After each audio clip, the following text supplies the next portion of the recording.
Hi YouTube, welcome to my channel, Naturally Chic Sisters. Today I'm going to be sharing with you another challenge that I've decided to partake in addition to my summer 2012 No Heat, No Extensions challenge. Now this challenge that I'm going to be experimenting with is called the Castor Oil for Thinning Hair and Thinning Edges Challenge. Castor oil is most commonly known to be a very effective laxative. However, it is also considered to be a natural hair oil for baldness and thinning hair. If you take a very close look at my hair around the edges, you will see that my edges have broken off very bad and they're very damaged. And that just is due to the fact that I've worn a lot of braids and weaves in my 3.5 year transition to natural hair. So I'm going to be using the castor oil to see if I can get my edges to thicken up and grow back, and to see if I can just increase the overall health of my hair. The brand of castor oil that I have chosen to use in this challenge is the Walgreens brand.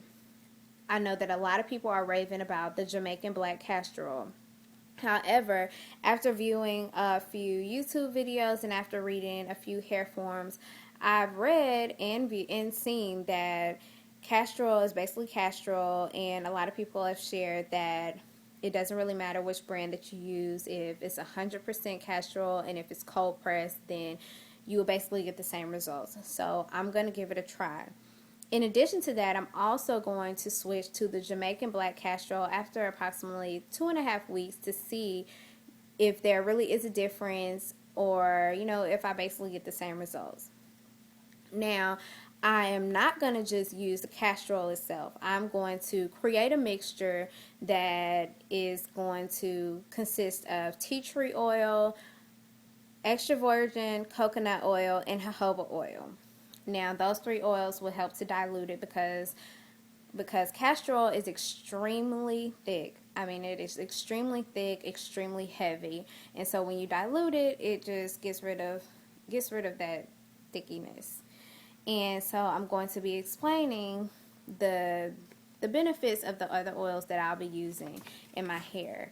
Now, my favorite is tea tree oil. I use tea tree oil religiously. If I do not have it, it's a problem. So I love tea tree oil. I've actually been using tea tree oil since before I went natural, so probably about 5 years ago, and it's just worked wonders. Tea tree oil is very beneficial for individuals who have dry scalp, who have who have dandruff, and who have just basically an itchy scalp. It is a natural antiseptic, so it works to purify the scalp, and it basically kind of, treats the dandruff, treats the dry scalp and the itchy scalp. And my scalp itches a lot, so the tea tree oil has been very, very beneficial. Next, the coconut oil. Coconut oil is basically in contention with the jojoba oil and the olive oil as far as the king or queen of carrier oils. And the coconut oil is a very good conditioner. It's a great conditioner, and it helps in the regrowth of damaged hair. I'm actually just now starting to use coconut oil. I've always used olive oil and jojoba oil, and I love those. So coconut oil's actually been really, really good as well. And the jojoba oil, which is probably the king or queen of carrier oil, but I love my faithful olive oil. And the jojoba oil it works very good because it penetrates deep down into the scalp and the hair shaft, and it readily loosens all of the buildup and the gunk that has accumulated, into the hair follicle. And that buildup can eventually obstruct the hair follicle if it's not removed. And the hair follicles are repaired, and are left clean and can function normally because of the jojoba oil. So those are all really good things that I'm going to mix with the castor oil.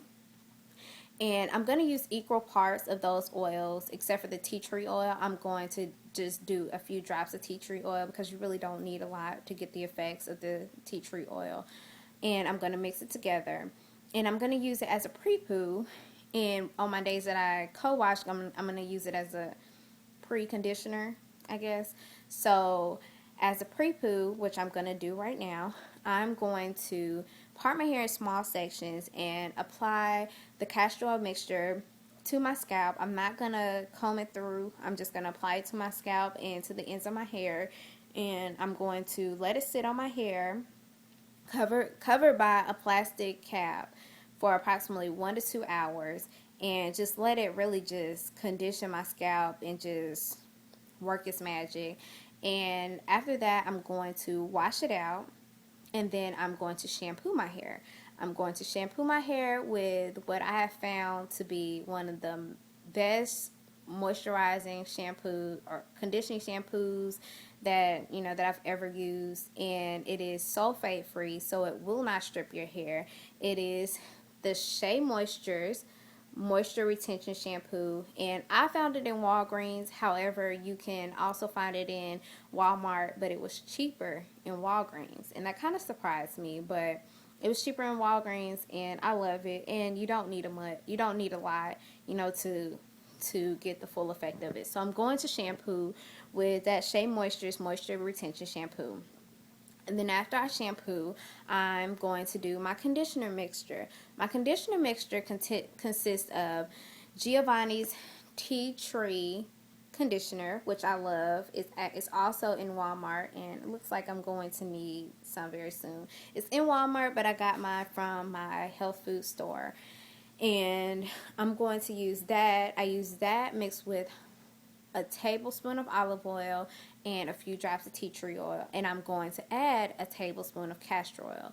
So I'm going to apply that to my scalp, and I'm going to let it sit for about 30 to 45 minutes. I'm going to cover my hair again with the plastic cap and just let it sit.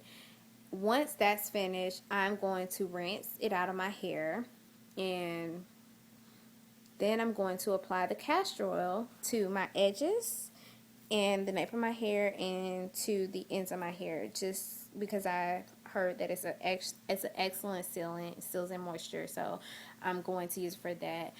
And I am thinking that I'm going to do a twist out in my hair. So with the twist out, I'm going to use my mixture that I made up, just whipped it up in a little bowl and put it in a container. I use shea butter, I use coconut oil, and I use olive oil and a few drops of tea tree oil. And it's just it's ready for me to use it. And also, just to get a good lock, I use organic root stimulators lock and twist gel, which is really, really cheap, and it works wonders on my hair. So that is what I'm going to do as far as my castor oil regimen that I'm going to incorporate into my regimen every other week. I say for about 4 to 6 weeks this challenge is going to last. I'm going to use the castor oil mixture 3 times a week, every time I co-wash and every time I shampoo. And I co-wash about every other day, and I try to shampoo once every week and a half to 2 weeks, depending on how much product I use in my hair. So I'm just going to go through the products, all the products that I use, and where I got them from. This is my castor oil that I'm using, and it's the Walgreens brand, and it was approximately $3 and some change. This is the extra virgin coconut oil that I use, and I got it from my local health food store, but I also found it in Walmart. Is next to the olive oil in Walmart, and it's also in the section where you can buy your vitamins. This is my tea tree invigorating conditioner by Giovanni. I found it in Walmart, but I bought mine in my health food store.